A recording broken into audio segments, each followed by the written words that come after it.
Alors, c'est l'une des plus grosses sanctions financières que l'Europe vient d'infliger en tout cas à la tech américaine. 1,8 milliard d'euros à l'encontre d'Apple, évidemment, c'est pour Apple, pour pratiques anticoncurrentielles dans la musique en ligne. Bonjour Philippe.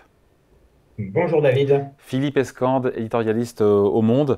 Donc Bruxelles, il faut rappeler un peu le background et pourquoi on en est arrivé là. Bruxelles qui sanctionne Apple pour avoir utilisé, on va dire, sa propre plateforme pour privilégier ses services au détriment de ses concurrents, notamment dans la musique en ligne.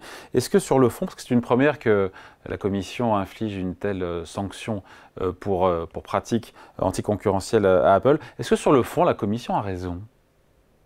Alors, oui, enfin, c'est compliqué. C'est en fait assez compliqué de répondre à cette question. Elle a raison dans le sens où son argumentation se défend tout à fait. Elle dit en substance, comme d'ailleurs toutes les autorités de la concurrence, que le problème n'est pas la position dominante d'Apple, mais l'utilisation que peut faire Apple de sa position dominante. Alors, sa position dominante, cette fois-ci, c'est pas dans la musique, hein, qui est le thème du jour, dans la musique enregistrée, parce que elle est dans ce domaine-là, mais elle n'est pas dominante. Le dominant, c'est Spotify.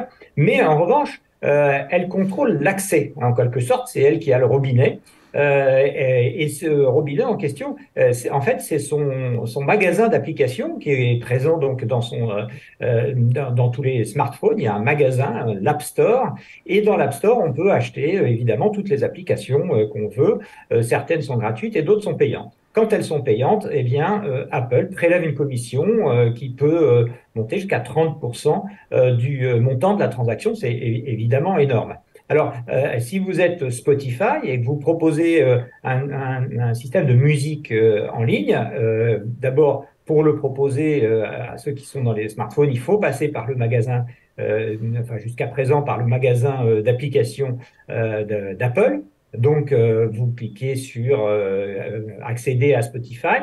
Et puis là, bien, en théorie, si vous achetez, si vous payez un abonnement à travers l'application, eh bien, Spotify va devoir payer cette fameuse commission qui est très importante. Du coup, eh bien, Spotify ne propose pas de s'abonner sur l'application, mais sur son site web.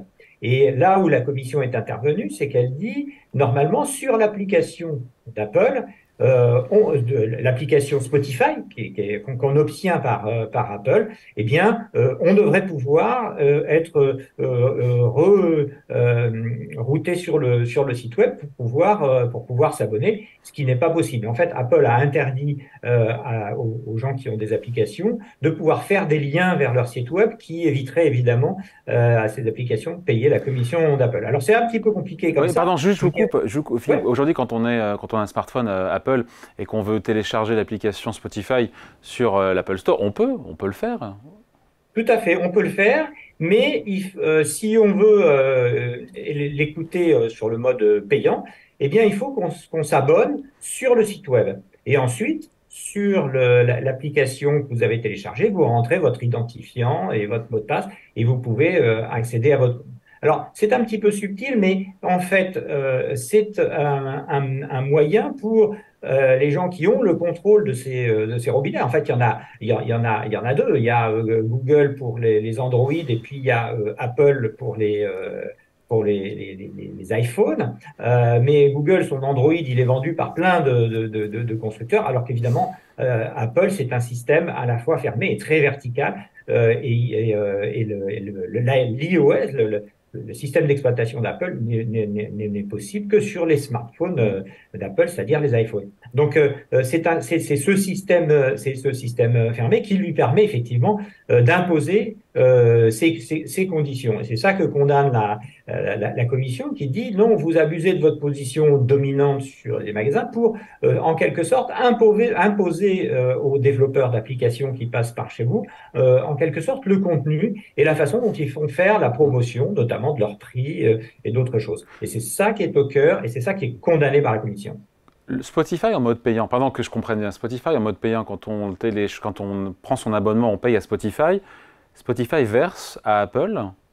Non, ils Les... ne versent pas, dans la mesure où la transaction pour s'abonner à Spotify ne passe que par leur site web, c'est-à-dire en dehors du magasin d'applications. Et c'est là qu'on obtient un mot de passe et un identifiant, et qu'ensuite on peut utiliser l'application qu'on a téléchargée avec Apple.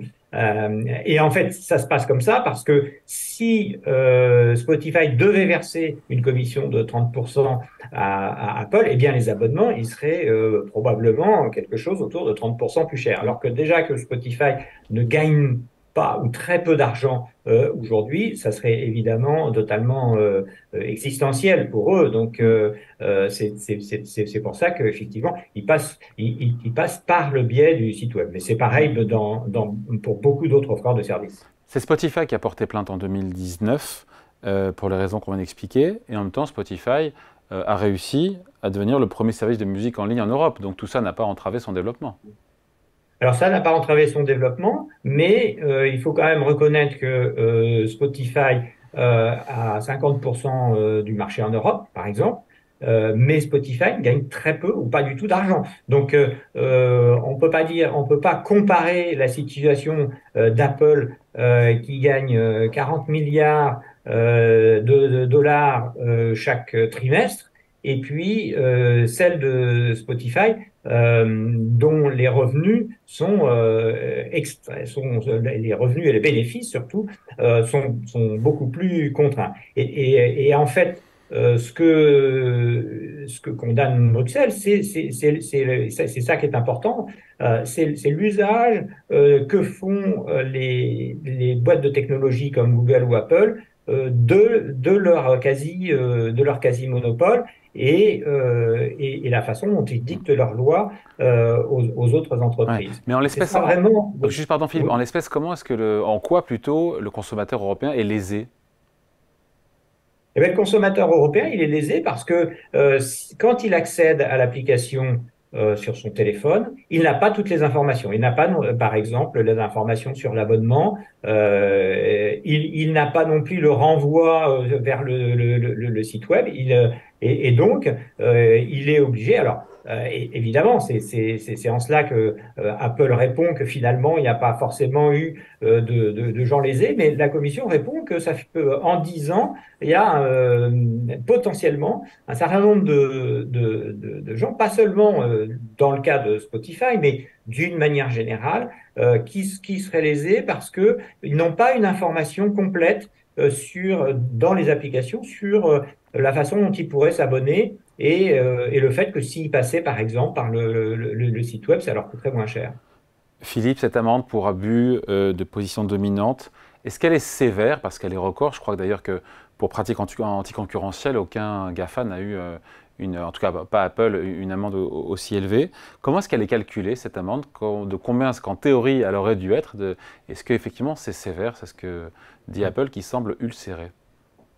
Alors, effectivement, hein, c'est très sévère puisque cette pratique particulière, en fait, qui consiste à contrôler le contenu des applications qui sont vendues sur son site et donc à interdire certaines opérations de promotion abonnement, eh bien, en théorie, ça tourne autour de 40 millions de dollars. L'amende pour ce type pour ce type de pratique. Et la commission, elle en a le droit, comme le prévoient les textes, de rajouter un effet dissuasif. Dissuasif au sens où il faut que ça fasse comprendre finalement aux entreprises qui sont hors la loi que ça leur coûtera très cher. C'est ça, c'est le principe de la dissuasion depuis que le droit existe, hein, c'est comme ça. C'est un peu comme la bombe nucléaire. Et donc, ils ont rajouté à ces 40 millions, eh bien, tout simplement 1,8 milliard. Donc, et ils le disent très clairement, hein, ils ne s'en cachent pas, les 1,8 milliards, c'est le coût de la dissuasion pour que les entreprises comme Apple, Google, Facebook, les entreprises très dominantes dans leur domaine, eh bien, comprennent que s'ils transgressent les lois, eh bien, ça leur coûtera très cher. Bon, Apple qui va faire appel on l'a dit, de cette décision qui dit qu'il n'y a aucune, vous l'avez dit, hein, qu'il n'y a aucune preuve de préjudice pour les consommateurs et aucune preuve de comportement anticoncurrentiel. C'est pratique, en tout cas commercial déloyal pour la Commission européenne. Est-ce qu'elles ont toujours cours aujourd'hui? Rien ne va changer ou est-ce que les choses peuvent changer? Et c'est tout l'objet d'ailleurs de cette amende dissuasive. Oui, alors effectivement, pour la Commission, c'est très dissuasif. Pour Apple, bon, c'est vrai que ça ne représente que 0,5% de leur chiffre d'affaires, donc ça reste quand même relativement modeste. Mais la Commission a décidé de durcir son mécanisme, notamment en direction de ce qu'elle appelle les gatekeepers, c'est-à-dire les gardiens des portes, exactement où moi j'ai dit le robinet, ça peut être la porte aussi, c'est les gens qui contrôlent l'accès. Et effectivement, il y en a deux qui sont évidents, c'est Google et Apple. Google dans les moteurs de recherche, Apple dans les magasins d'applications par le biais de son système d'exploitation. Et donc demain, le 6 mars, va entrer en vigueur, alors là, un nouveau règlement européen qui s'appelle le Digital Market Act et qui va être beaucoup plus restrictif sur les devoirs de ces gardiens de l'accès, notamment de l'accès à Internet et dans le cas d'Apple, là, de l'accès au smartphone. Et dans ce cadre-là, alors les amendes seront encore plus, là, beaucoup plus dissuasives, puisqu'elles pourraient aller jusqu'à 10%, voire 20% du chiffre d'affaires. Donc là, on parlerait de dizaines de milliards d'euros. Pour l'instant, c'est pas du tout le cas, mais c'est un peu l'idée. En fait, ce qu'il y a derrière, c'est que la Commission est en train de resserrer la vis sur les géants de l'Internet. Ça n'est pas uniquement d'ailleurs la Commission européenne, puisque les Américains aussi, les autorités de la concurrence américaine sont aussi en train de réfléchir à des moyens de réguler et de contrôler pour éviter des monopoles de fait qui induiraient des abus de position dominante. Ouais, si la porte est fermée, c'est parce que c'est leur fonds de commerce, entre guillemets, qui serait menacé si les portes s'ouvraient. On a bien compris. Oui, bien sûr, c'est leur fonds de commerce et c'est un fonds de commerce qui tient évidemment à leur talent. Hein. Personne ne remet en cause ni le talent de Google dans la recherche, ni le talent d'Apple à la fois dans les produits et puis dans le lien entre le logiciel et le produit. Mais si on veut que la concurrence veuille dire quelque chose, c'est-à-dire qu'elle permette aussi de faire de donner plus de choix aux consommateurs et éventuellement de permettre un jour à un concurrent de venir gagner sa place, éventuellement les détrôner, et bien il faut que ça soit possible. Alors, on connaît les procès qu'a eu Microsoft à l'époque quand il y avait Windows. Aujourd'hui, c'est vrai que Google a été un peu le deuxième, c'est pour ça qu'il a eu les amendes les plus fortes. Hein. Google a eu des amendes de plus de 4 milliards de dollars de la part de la Commission européenne. Et maintenant, c'est Apple qui est dans le collimateur. Et donc, vu d'Europe, c'est l'idée aussi qu'il faut que ces entreprises ne ferment pas finalement le marché du numérique à leur profit. Il faut quand même rappeler que le cash d'Apple est absolument considérable, se compte en centaines de milliards de dollars, que ses bénéfices dépassent les 100 milliards de dollars. Donc on est dans des échelles qui sont totalement hors normes et qui sont en grande partie dues au fait que dans ce secteur, effectivement, le gagnant est celui qui s'impose, va pendant un certain temps rafler un peu toute la mise. Et c'est ce système qui est compliqué à réguler et qu'essaye de faire la Commission européenne. C'est très clair. Merci beaucoup pour ces explications. Philippe Escande, éditorialiste au Monde. Merci Philippe, bonne journée. Merci David.